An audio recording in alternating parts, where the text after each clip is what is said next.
Now you are quite familiar with this session, and the purpose of our getting together this evening. It's a simple, relaxed question-answer session. No formalities, no tensions. Whatever question you have to address to me, you raise your hand, or yes, whatever arrangement is made by them, come to this microphone, pull it down to your own level, and say whatever you want to say. It is not necessary that you must ask a question. You can make some observation, any comments on anything. So you're welcome. All right? I would like the management to provide some chairs in this line so that those who want to ask a question, they could sit in line. They don't have to come every time from different seats. It will save a lot of time.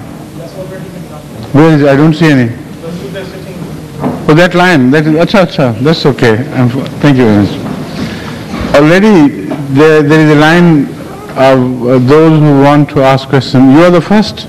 Dr. Mujib's son? You are the one. Okay, come forward.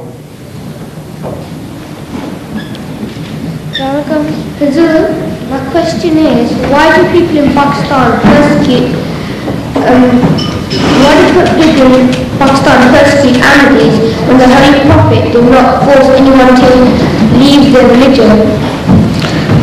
Because they don't follow the Holy Prophet's example in that. The answer is as simple as that. If they were to follow the Sunnah of Hazrat Muhammad Rasulullah Sallallahu Alaihi Wasallam, they would not behave like this. You know that, don't you? Yeah.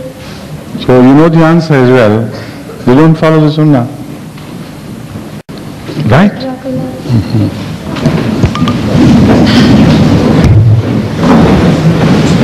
Assalamu alaikum. Yes. You are much better now than before. Your health is improved, eh? You feel better and stronger? Good. And what's your question? Why don't we clap? Why don't you? Why don't you clap? Huh? You clap? I think you clap, don't you? Try your hand. Now, more louder. So you're clapping.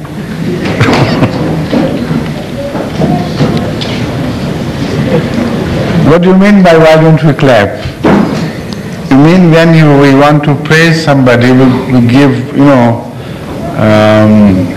appreciate some sportsman or some speaker, etc. Then instead of following the normal custom of the people by applauding them through clapping, we say something. Why do we say something instead of clapping? Is that what you mean? Yeah. Right. And what do we say instead? How do we express our appreciation? You know that? You do? Many times you say, Narayan Takbir, Allahu Akbar, small babies, they say, Takbir, Narayan Takbir, Allahu Akbar. Don't you ever hear that? Haven't you ever said it? So which do you like better? Clapping or Allahu Akbar? So you already know the answer. We have a better system. Why should you follow a system which is inferior to our system? You know, the whole heart, the whole being in is that applaud. When you say Allahu Akbar with all that, power and all that thumping of your heart also is transferred to that Allahu Akbar. It's so wonderful to hear and even to say that, isn't it? Good.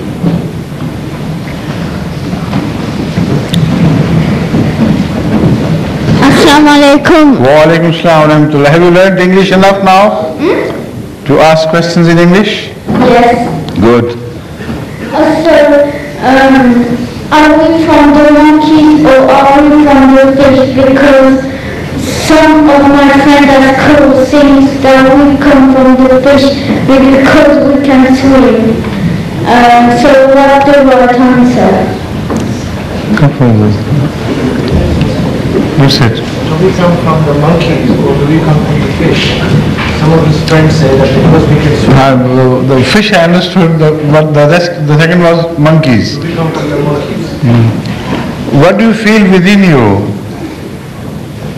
Do you feel like more like a fish or more like a monkey?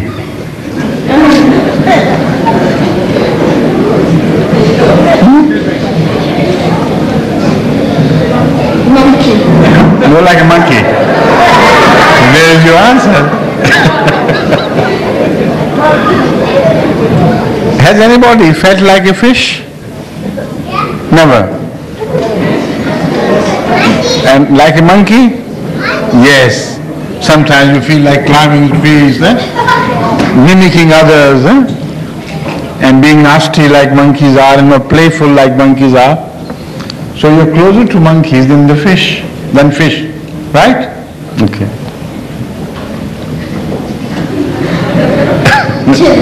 What else? Thank you. Assalamu alaikum.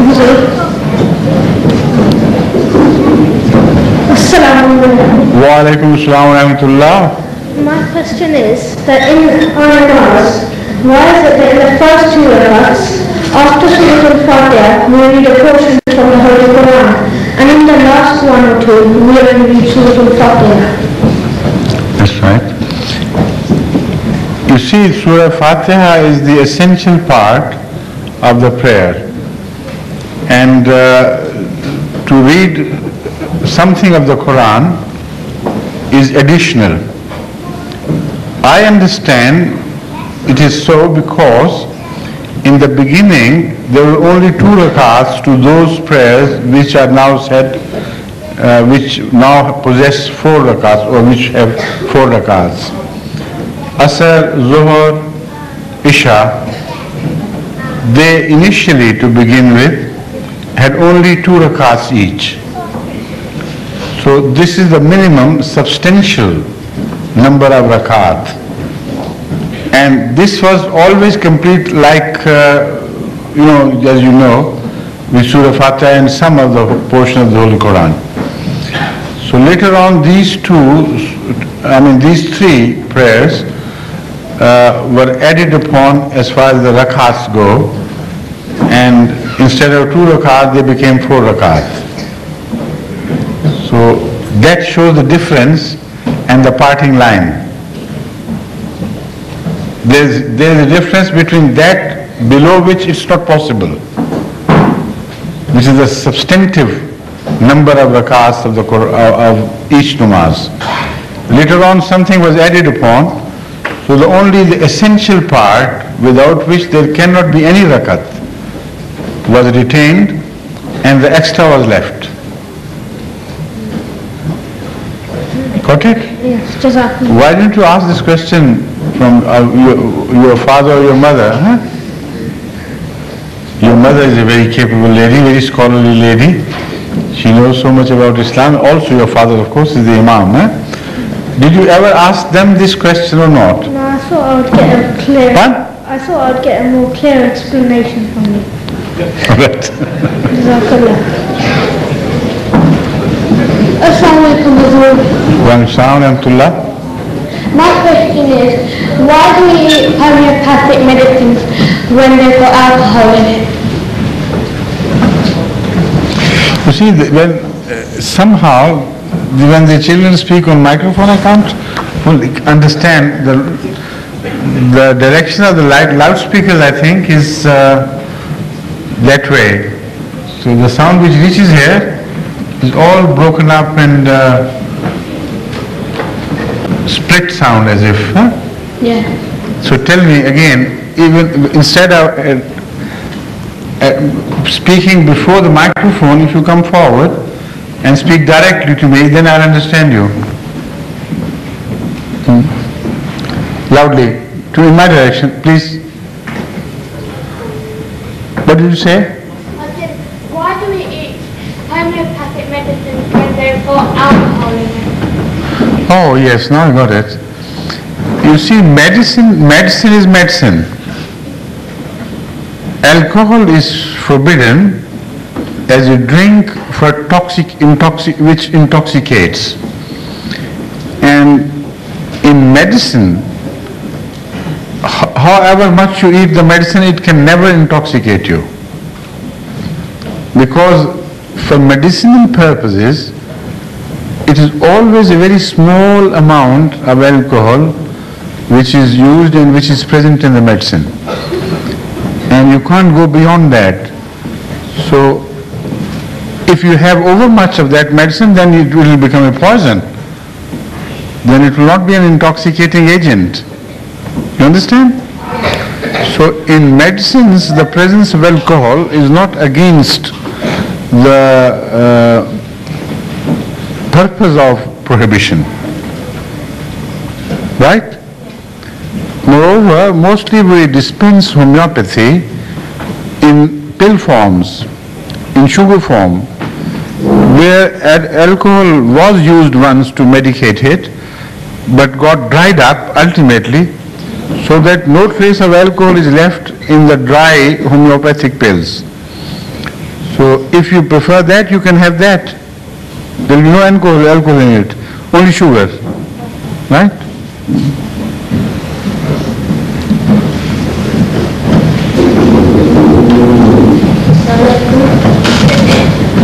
Yes, please. One sound. Well, my question is, when someone is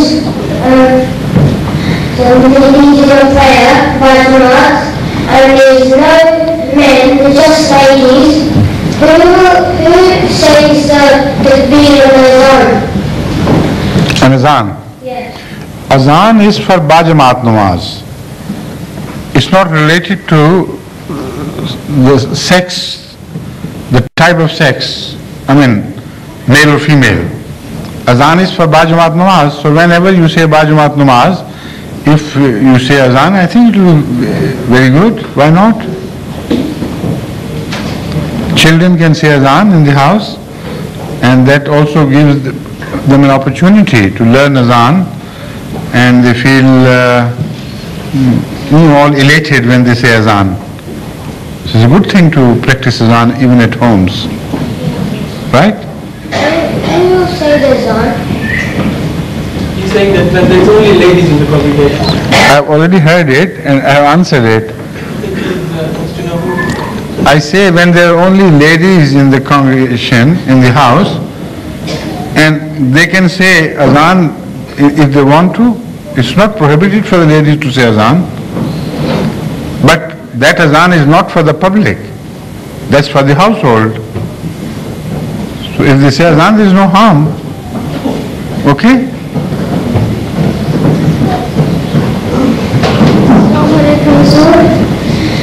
My question is, why did Allah bring us to this world, not straight to heaven? Huh? Why did Allah bring us to this world, not straight to heaven? Why did Allah bring us to this world, not straight to heaven?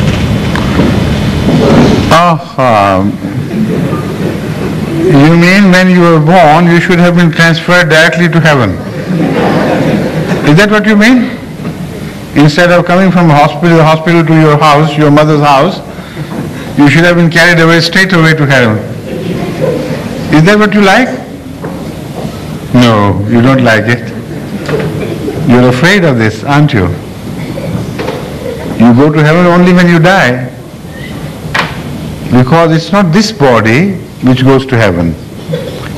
It is the spirit within this body which leaves this body here, and that is buried or sometimes burnt, cremated. But what leaves here, this world, is not the body, it is the soul. And that heaven you're talking about is for souls, not for bodies. See? So the only way to reach heaven is to get rid of this body, and that is death.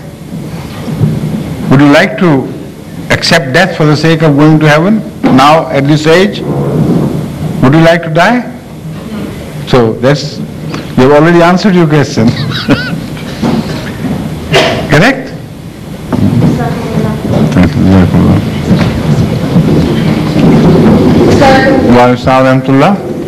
My question is, what is the significance of keeping the beard in Islam? What? What is the significance of keeping a beard in Islam? Significance of what? Keeping a beard or a mustache. Keeping a beard. I see, that's why you're not looking into my eyes but into my beard. Huh? Beard is a gift of Allah, like your hair on the head also is a gift. What is the significance of your keeping your hair on your head? Tell me that first. Huh? Why don't you become a skinhead?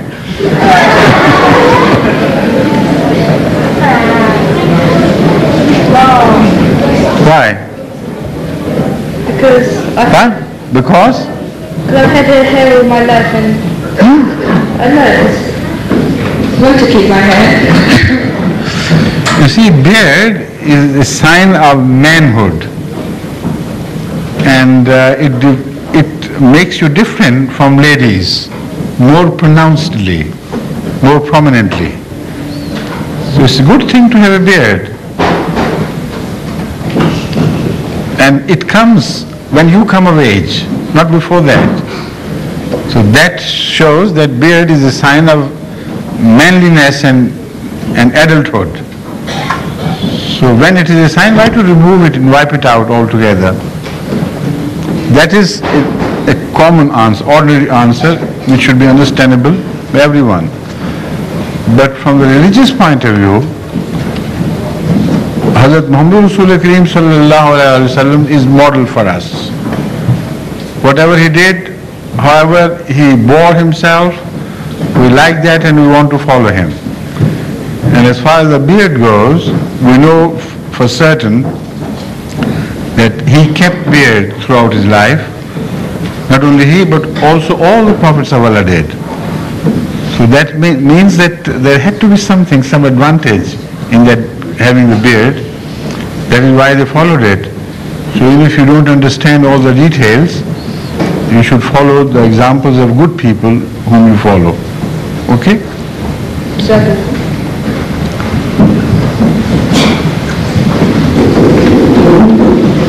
Yes?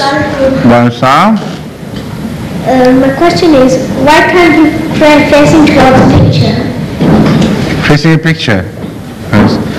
Because a picture, nowadays a picture is insignificant, doesn't mean anything.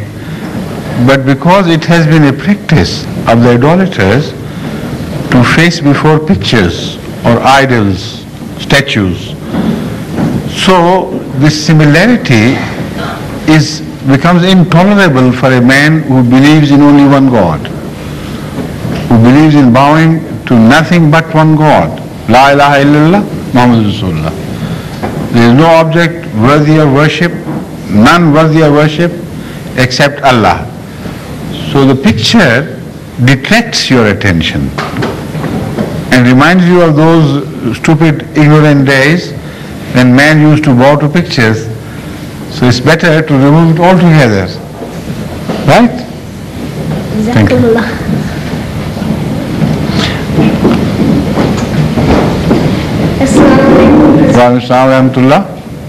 Are we allowed to learn to play the musical instruments in school? Example, flute, guitar, piano, keyboard, drums. No, tell me what he says. Are we allowed to play musical instruments like guitar, piano, etc.? Ask your parents. You see, as far as these things are concerned, I have repeatedly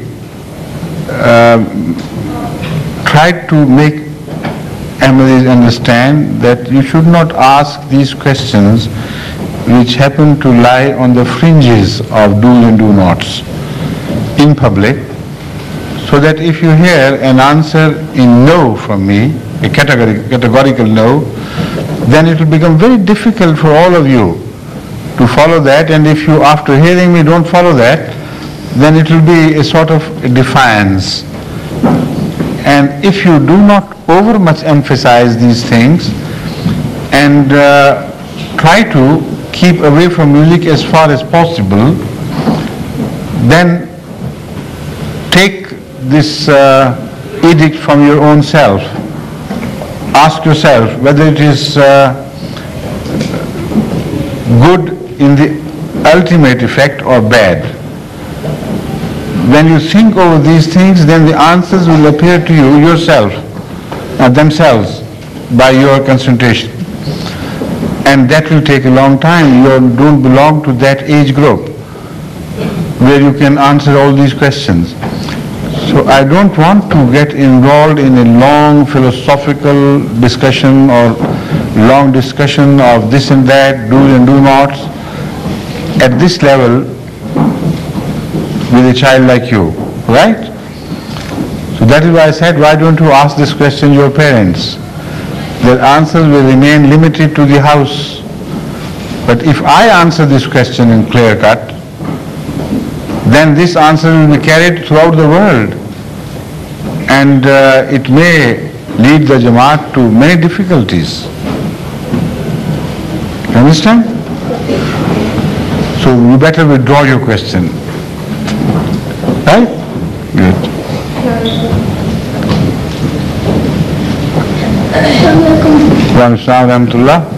Why is the first bit which was revealed to Muhammad sallallahu alaihi wasallam not at the first bit of the Quran? Why the what? Was the first bit which was revealed to Muhammad sallallahu alaihi wasallam not at the beginning of the Quran? اقرأ باسم ربك الذي خلق. Why was it in the beginning of the Quran, that part?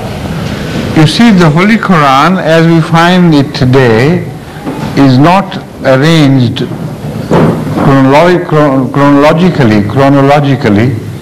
in the order of its revelation. It is reported in a hadith that the Holy Quran was revealed from time to time according to the dictates of the demand of the time and requirement of the time. But this was not to be the permanent order of the verses or surahs. So Jibreel alayhi salam, that is referred to as Holy Ghost in Christianity, whenever he came with some verses of the Quran to Hazrat Muhammad Rasulullah sallallahu alaihi wasallam, he also told him where these verses should be put. And constantly he was reminded of the order of the verses and the beginning of the chapters and the ending of the chapters, and in what order those chapters should follow each other. So all these instructions were given by Hazrat Rasul Kareem sallallahu alaihi wasallam to his companions and to the scribes who used to write the Quran. So after the demise of Hazrat Muhammad Rasulullah sallallahu alaihi wasallam, there were so many companions who remembered the Holy Quran by heart, and also who had learnt the order of verses, and not only the verses but the order of the surahs from directly Hazur Akram sallallahu alaihi wasallam or from other companions who had learnt this from him. Right? So after the demise, there was a danger of people confusing things and forgetting this and leaving posterity some huge confusion regarding the Quran. So to meet this threat and to offset this, Hazrat Usman Razillah Ta'ala Anhu, the third caliph, decided to have all the Quran collected, written on various parchments, sometimes on bones, sometimes on skins, leaves, etc., etc., and to gather all those who had learnt the Quran from Muhammad Rasulullah and also the scribes who have written it. So it was a long, thorough investigation which started and ended in his time, with the result that finally a consensus was reached among all the companions of the Holy Prophet that this is as we received it from the Holy Prophet. He not only told us to read it like this, but he also told us where to put this verse and where to put a certain surah, etc. So it was a great blessing of Allah that Hazrat Usman thought of this, and I'm quite sure the thought didn't appear to him. It came from Allah. It was so ordained, so planned by Allah, that the Quran is left in a manner where it is beyond a shadow of doubt. A book of authenticity and an authentic book. So that is how it happened. So now you know what happened. The verses were revealed in different order, but at the same time, Allah, through the agency of Archangel Jibreel, conveyed to Hazrat Muhammad Rasulullah Sallam the real order in which it should be handed down to posterity. That will be a permanent order. And it is in that order that we read the Quran today. The word Iqra is the first, but in that surah in which you find Iqra, before that you read Bismillahir Rahmanir Rahim. So this was the new order of things in which we find the Quran, and this is a very profound order in which there is so much depth of meaning. So I can't speak on everything relating to that now, but have you understood my answer? Yes. Clearly? To the extent that you can tell others what I have told you? Yeah. MashaAllah. And how's Rashid Sahib? And your mother? And your grandfather in Bangalore? He's alright as well. He's alright as well. Did you hear from him? Or your mother did? Yeah. When? When I went in December. Don't you miss him? Why don't you invite him to come over for this jalsa? Huh? Okay. ठीक है? Right.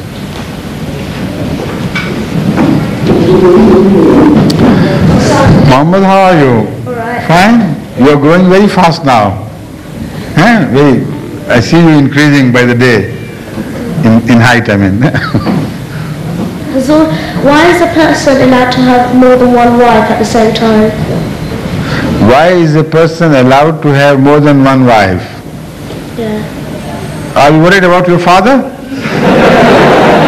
Don't you worry. I'm quite sure one is quite enough for him.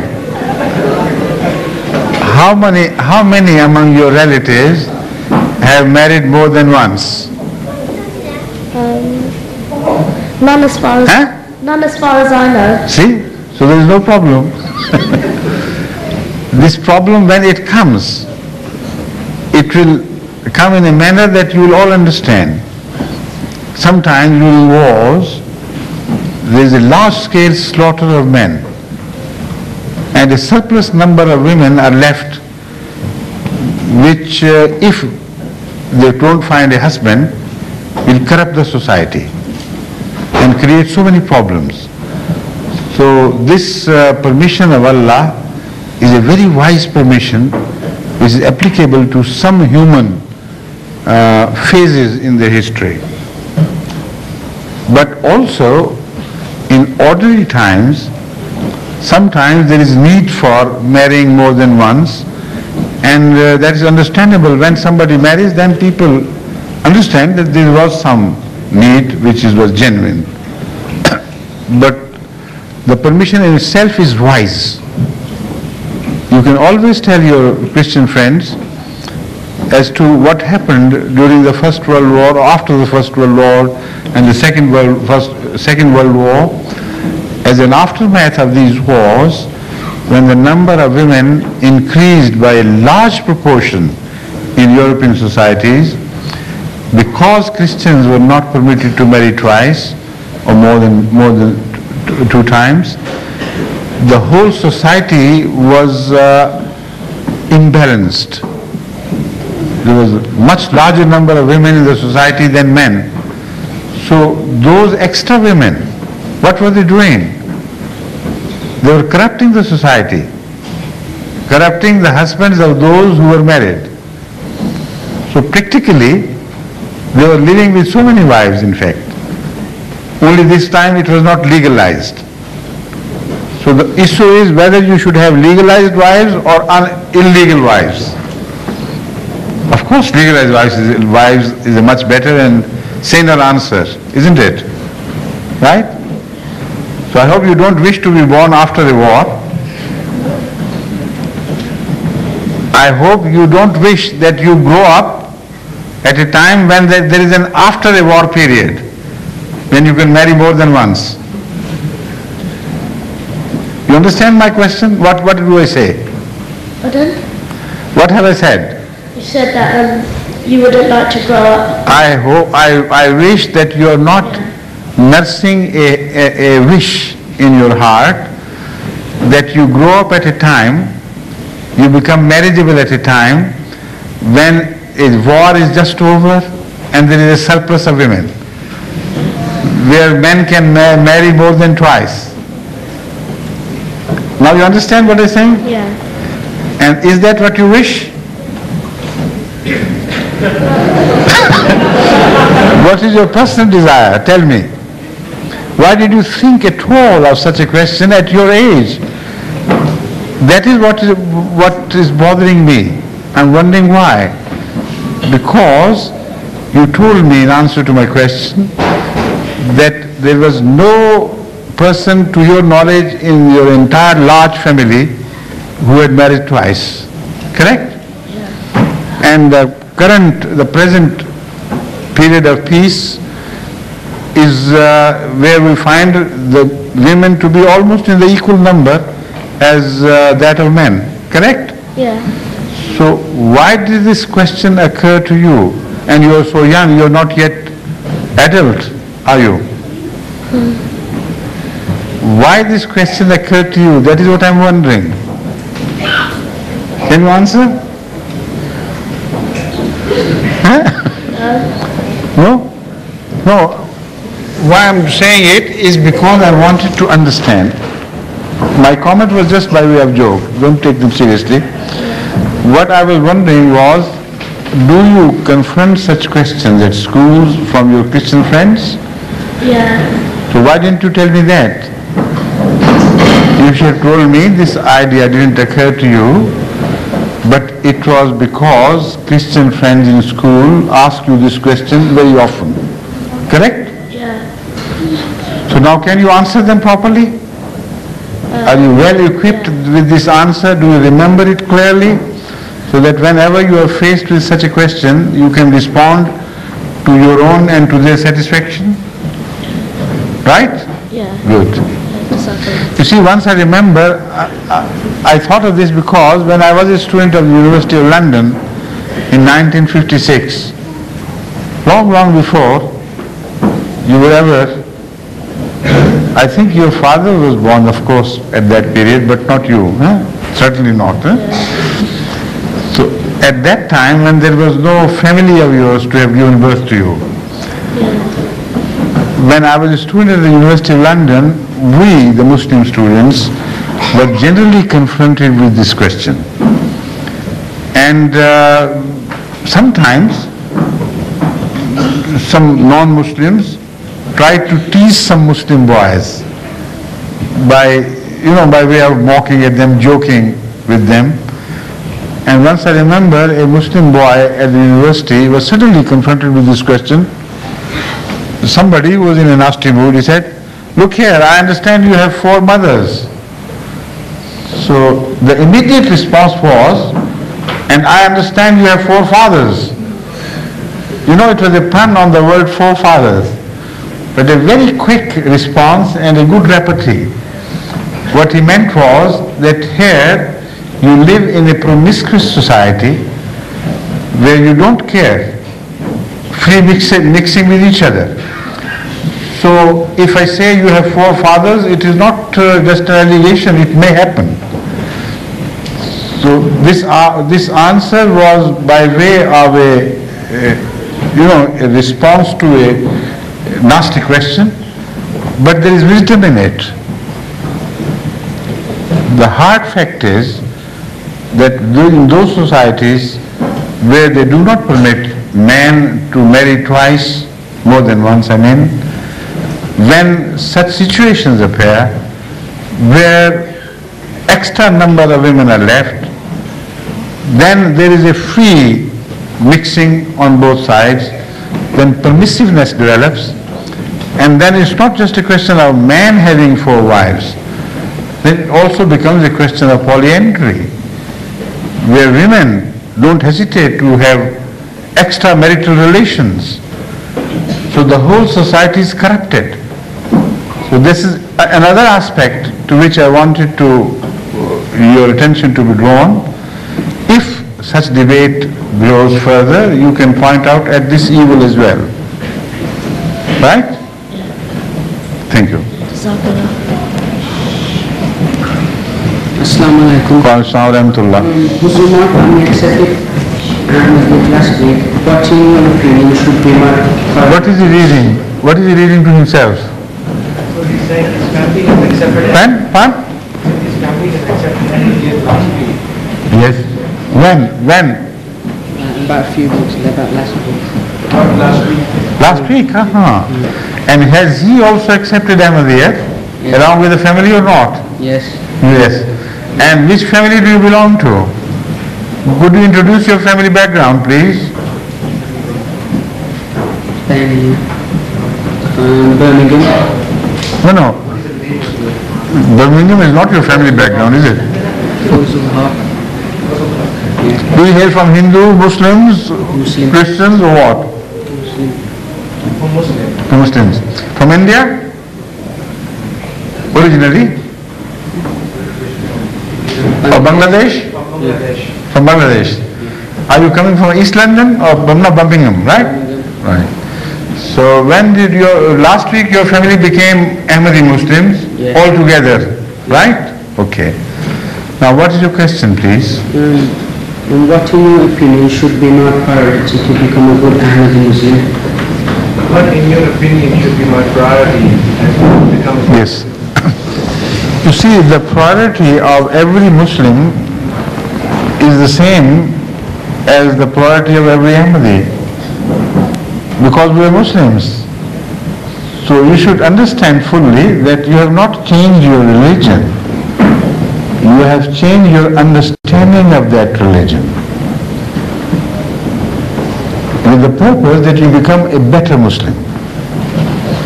So the priority in Ahmadiyyat is to practice Islam as you believe in it. You understand? Yes. If previously you did not say your prayers 4 times properly, if you did not pay attention to the recitation of the Quran, if you had no desire to understand the message of God to you, that is the Quran, then after becoming an Ahmadi, you should now pay serious attention to these lapses in your training. You understand? Yes. So keep in touch with the Murabbis, that is the Ahmadi missionaries there, or Khudamul Ahmadiyya office bearers, etc., and other elders of the Jamaat, and try first of all to improve your knowledge of Islam. If you have not learned the meaning of the prayer which you recite during every prayer in every day, then you should begin your learning program from that. It is extremely important for every Ahmadi child and youth to understand what he is saying to God. When you appear in the prayer 5 times a day, every rakat you say something. What that something is, if you don't understand, then your appearance in the prayer before God is just a formality. It it would not convey anything to you, it would not improve your quality of life, because you don't know what you're saying to God.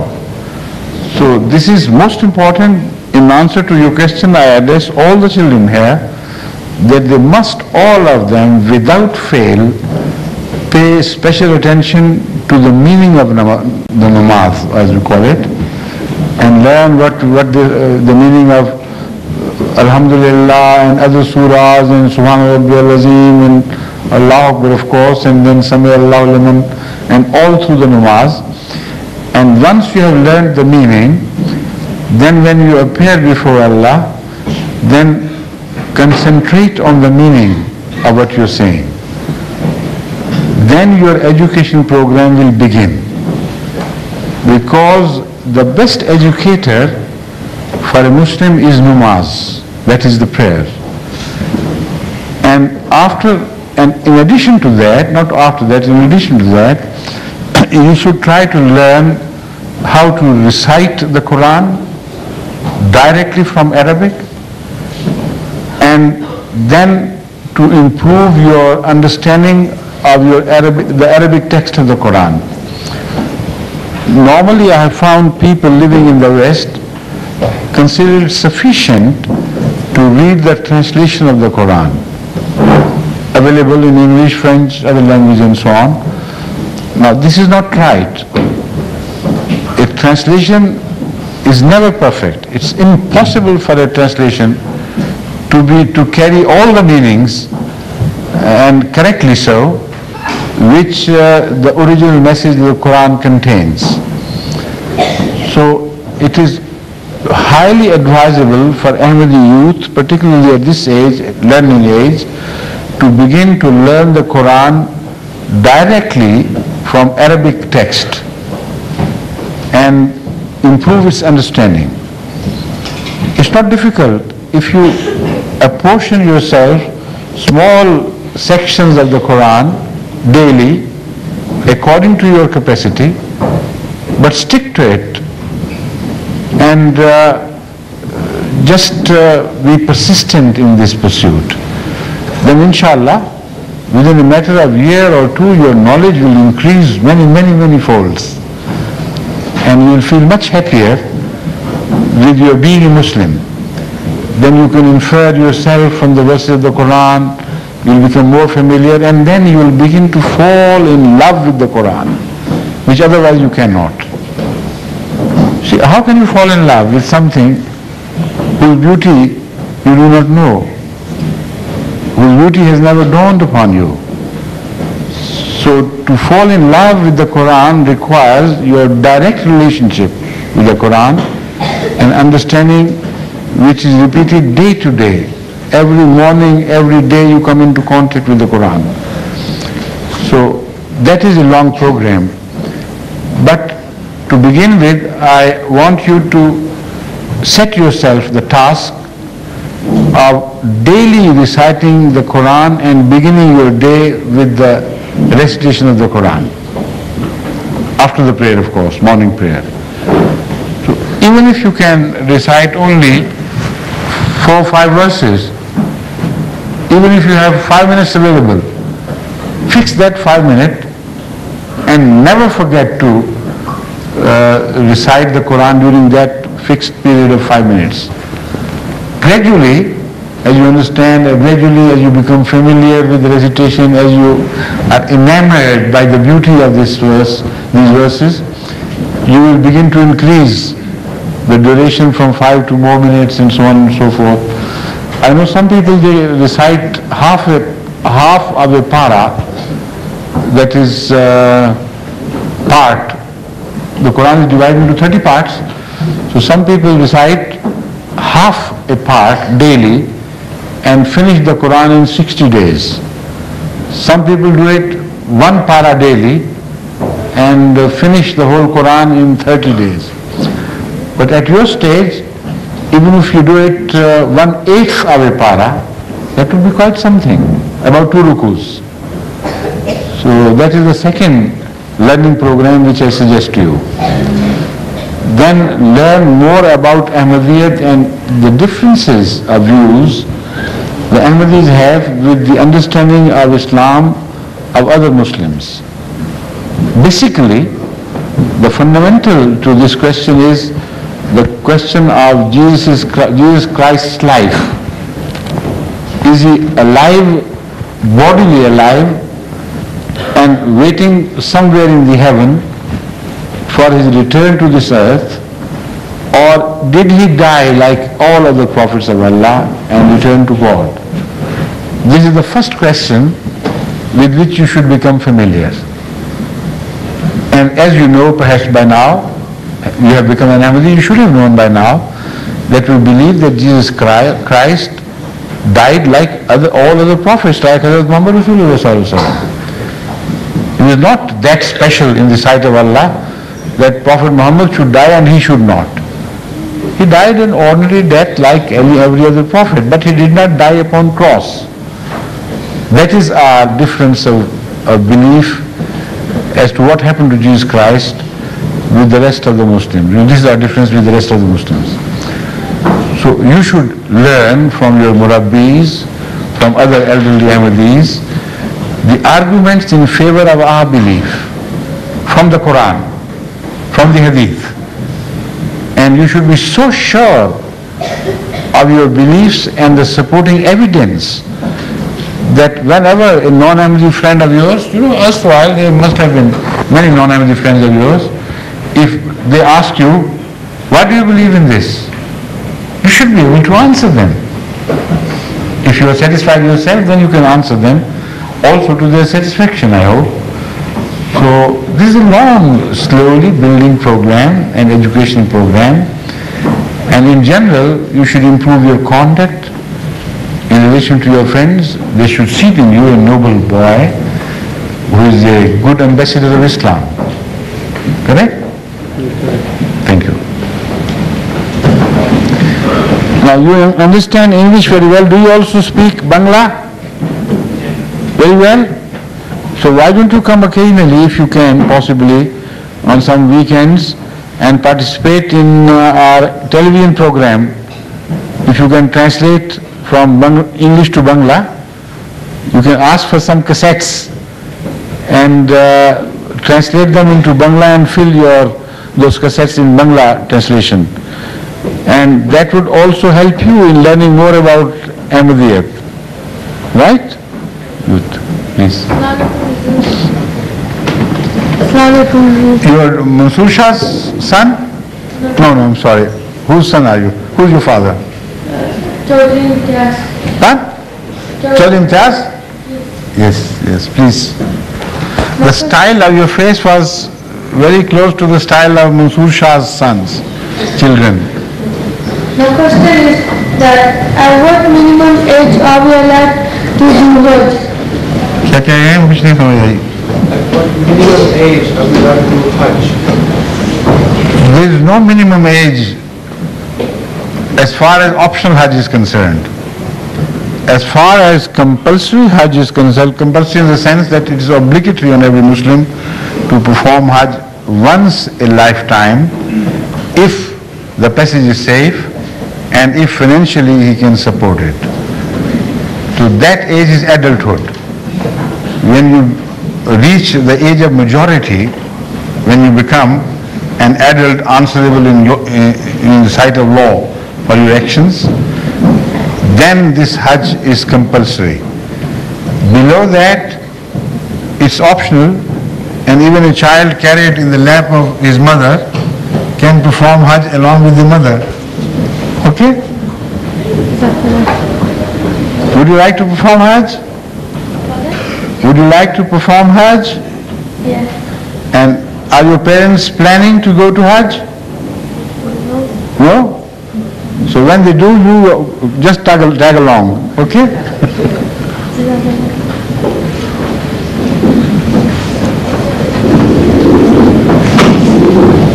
Why don't we say angels? Why can't we see angels? Angels. I'm seeing an angel. You are an angel to me, an innocent person.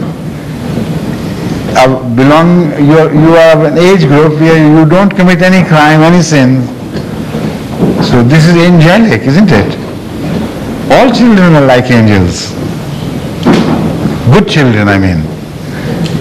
The nasty, mischievous children are not angelic at all. But you appear to me like an angel.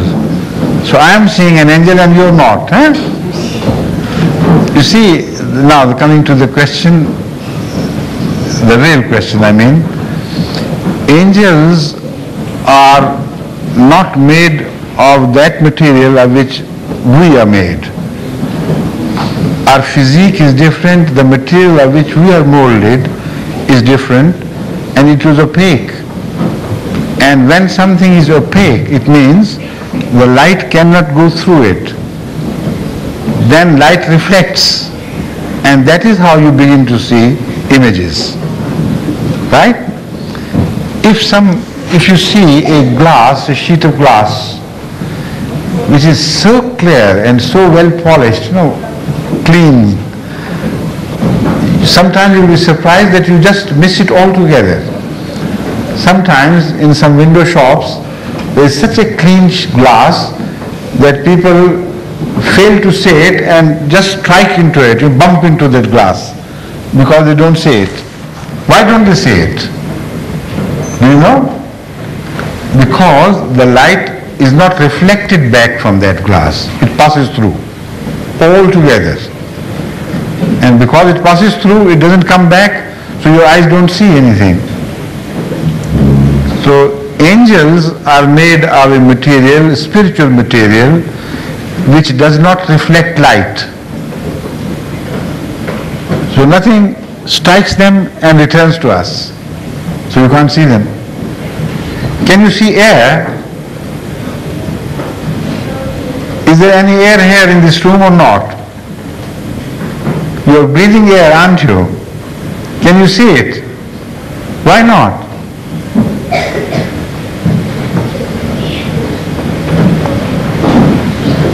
That is what I am talking about. I gave first the example of glass, but now we turn to air, the air. The air in this room and everywhere is only visible when it is very dusty. What you see is dust, not the air in fact.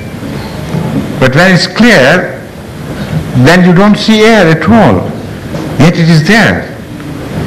Why don't you see it? Because the light does not strike the air and return to your eyes. So you can only see those things which reflect light. You understand? No. So when you grow up, first you should understand why you don't see air. Why don't you see the air? That you understand? You know the air, what I'm talking about? What is the air? See, you move your hand, what you breathe, right? So when you grow up, and when you are capable of understanding this question as to why you do not see air, then at the same time you'll be able to understand the question as to why you do not see angels. Okay? Till that time, goodbye. Assalamu alaikum.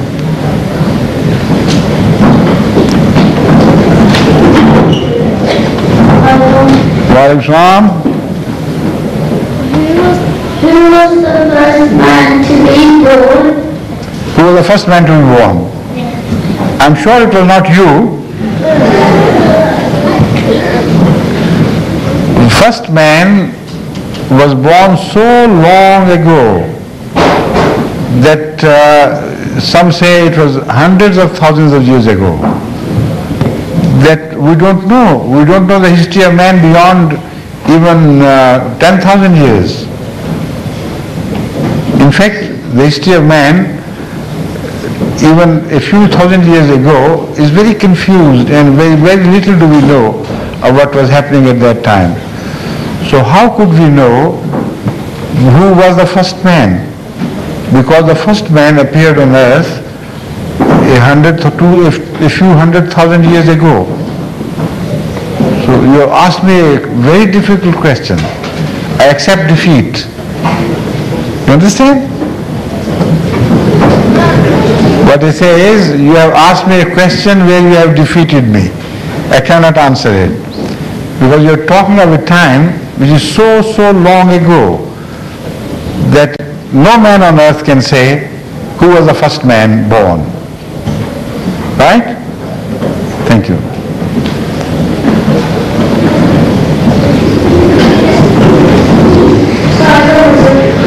Wa alaikum assalam wa rahmatullah. At last your turn. And I hope it's last. Last is that boy, huh? Because after that there is prayer time. 9 o'clock we were to finish, and the last boy she sitting on the chairs provided for people to ask questions. That is this boy. But he has already asked his question. Who's the last one then? Everybody is pointing at somebody else. Do you want to ask a question? Then come forward and stand behind him, and that will be the last. Okay? Or Shams Sahib's son, you also want to ask a question? You raise your hand. No, behind you. Muruddin Shams's son. Did you raise your hand? You want to ask a question? Come forward. Come forward. And also you can come. So after these 3 questions, we'll call it a day. We'll bring this meeting to a close. Okay? Then we are going to say prayer together in this hall or somewhere else. Slight problem on the side arrangement. Huh? We have a problem on the side arrangement. So? We can't get the hall where we were having the prayer So until 10 o'clock. No, then I'll leave. We'll say the prayer there at the mosque. Yes? I'm doing some research on the solar system. I heard that the said that the earth moves around the sun. But I need to know what the Quran and... Tell me what he says, please. He says, I'm doing a research on the solar system. He needs to know what... He is doing a research on the solar system. Very clever of you, mashallah. And he knows what Galileo has said about the earth. It moves around the sun. Yes. He wants to know what the Quran and the Bible says. Can you help him? You see, the Holy Quran is very specific on this. I have spoken on this subject repeatedly. We can argue very clearly and positively from some verses of the Quran that according to the Quran, the earth is in motion, constantly in motion around itself. And as far as the other motions in space are concerned, the Holy Quran says that everything, kullun fi falaki yasbahun, everything which you see in the universe is orbiting elliptically. Fi falaki yasbahun means is orbiting elliptically. So everything is in motion and is in elliptical motion. So also is the sun, but not round the earth, but in the galaxy itself. It's moving along with the galaxy, and it seems to be spiraling around somewhere to some unknown end. So according to the Quran, the earth is not stationary. In fact, nothing is stationary in the universe. Everything is in motion. Right? Next, please. No, it's your turn.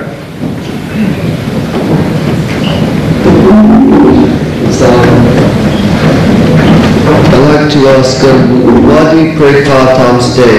Why can't we pray 5 times a week, 5 times a month, 5 times a year? You see, how many rakat, how many prayers would you prefer? 3? Or 2? Not even 2? Not even 1? No. You would rather go without prayers? No. What would you prefer then? Read more prayers. Huh? Read more prayers. More prayers instead of 5. 6 or 7? How many?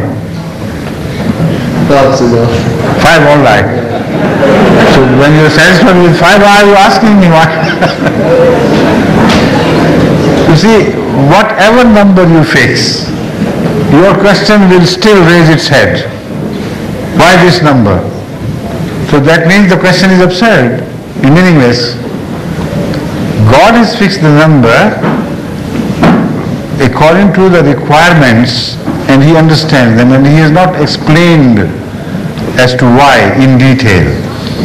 But if you concentrate yourself, then you can begin to see the light slowly and gradually dawning upon your mind as to what is the significance of this number. Prayer should be understood as something which plays a vital role in maintaining your spiritual life. Correct? Yes. Now, for your physical life, you're also in need of some material support, and that you get by way of eating, drinking, etc. Correct? Yes. So every day you have a morning breakfast, one time, then if you don't have a coffee break, you have at least lunch. That is the second time. Then if you can afford, you can have tea, evening tea or afternoon tea. That's 3 times. Then dinner, of course. And then if you work late, you can also have supper to cap the day with some food before you retire. Right? Yes. How many times do they make? 5. 5. But this does not happen in every society. In the poor societies in India, they can hardly have 2 meals a day. And in Africa, if they have 1 square meal a day, even that they will find, even then they would consider themselves to be lucky. So 5 times a day meal is a sign of a highly developed society, where things have reached a sophistication, where people are so refined in their daily habits that, and also wealthy enough to afford 5 meals a day. Right? Yes. So in religions, Islam belongs to that highest stage, where it is so refined and has been made so sophisticated that to meet the spiritual requirement of everyday human life, it offers the very maximum and the very best. So you see, if you become more sophisticated in your habits, instead of having 5 meals a day, you can have 6 and even 7. When you have a coffee break, that's an additional 6th. When you have the what you say, coffee, a cup of tea in bed tea, that will be the 7th. And so also Islam provides you optionally a spiritual food at the end of the night before the morning.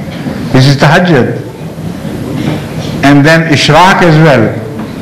So if you consider the spiritual teachings as food for soul, then you'll begin to understand the significance of all these things.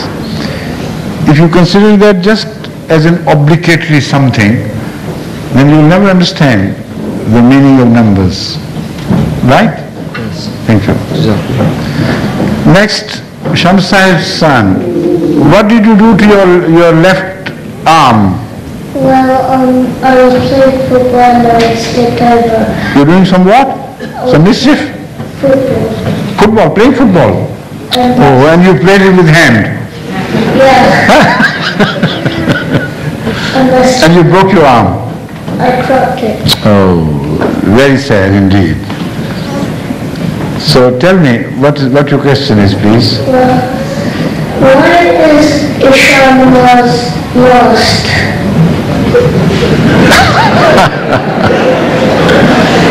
Would you like to add a few prayers after Isha?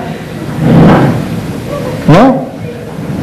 Or would you like to make Maghrib namaz the last? Do you like Isha as it is? Why do you ask? Huh? When you are satisfied with Isha as the last prayer, why do you ask this question unnecessarily? Okay? And if there is any other question arising from this, you better ask your father. Okay? Jazakallah, please. Yes, okay. This is my Bosnian friend, he's become very popular in the whole world.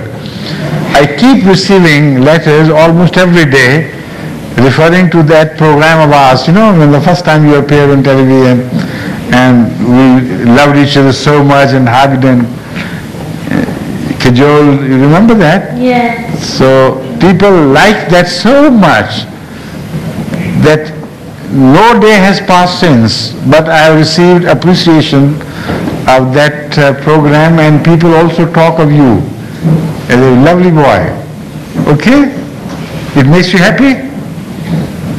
Somewhat. Good. Now what's your question? How can you make it to Muslim? Like if you are a Christian and you want to be a Muslim, how can you turn to being a Muslim? You see, if you become a Muslim, you convert to Islam from Christianity by believing in the absolute unity of God and by bearing witness that Hazrat Muhammad sallallahu alaihi wasallam was a servant of Allah and a prophet of Allah, and by believing in angels, in the books, the Quran, etc., by believing in the prophets of Allah having come all over the world in different nations, by believing in the life after death, and by believing in Allah's decree. When you do this, you become a Muslim. It's as simple as that. To begin with, of course. Then the difficulty begins. When you come to a practice point, then you have to get up early in the morning to say the morning prayer, sit late in waiting for the Isha prayer, Isha time to come, and 5 times a prayer and zakat and roza and hajj and other acts of goodness. They appear to be a bit difficult for people to begin with, but once you get used to them, then you begin to like them, then you begin to enjoy them, then you begin to acquire a taste for them, and then the life becomes really wonderful. Right? Good.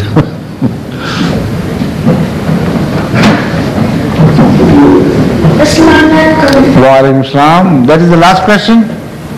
Yes. Good. My question is, why the people who think that see angels, why are they so scared? The people who do what? Who see angels. Who see angels. Yeah. Have you understood? People who can see angels, why are they scared? Who can see angels, why are they scared? I don't see any truth in your question at all. Those who see angels, they are never scared of them. I think it means if you see a ghost. Angels are not ghosts at all. Never confuse angels with ghosts. Ghosts, in fact, are non-existent. It's all just a legend, a myth, a gossip. But angels are real. They are servants of Allah who perform all the functions in the universe, in the running of the laws of nature, in the running of the laws of religion, etc. And they become go-betweens between man and God when He conveys messages to man. But also, not only as messengers between God and man, they perform so many deeds of goodness that in fact your life is supported with the help of angels. You are many times saved from calamities and unseen, unforeseen or unforeseeable accidents with the help of angels. And angels are good things. They're not bad. You understand? So never be scared of angels. But it's not for all to see the angels. Sometimes, because number one, as this young boy, before you asked the question, why can't we see angels? The answer was because angels like air. You can't see air. You can't see angels either. But the fact is, sometimes the angels do appear, but not in their real form, only in apparitions. Sometimes you see figures which are not there, and some hidden phenomenon is activated in nature, whereby you begin to see things which are not there but you imagine. Doesn't it happen to you sometimes? Yes. You see figures, only mentally. So when Allah wants you to see angels, He activates that internal mechanism in your mind and does something whereby the mind is excited electrically, and begins to see visions. Now they are organized visions, they are not hallucinations. They are organized visions, and through those visions you begin to see angels, not in their real form, but only as figures like you, like other things. So that you become familiar with them, you speak to them, you hear their answer and so on. Otherwise, if they remain absent, your desire to come into contact is not fully satisfied. Now, do you understand what I'm saying? Or do you have to make myself more clear? Do you know what I said? Yes. Okay. Is your question answered satisfactorily? Yes. Have you learned what you wanted to ask? Yes. Okay, thank you very much. It's most difficult to answer questions from children because you have to use a language with much effort which they can understand at their level. So that is why it is rather hard on me to answer questions from children, much more so than to answer questions from the adults. But anyway, this is the last question. Let me pay my tribute to you, all the students here, all the children here, for addressing me with very intelligent questions and very useful questions. You have provided me a good opportunity to instruct you in various areas of Islam where you needed instruction. So I thank you and all those who have participated in this question answer session, and with that I'll take leave of you. Allah bless you, and Assalamu alaikum wa rahmatullahi wa barakatuh.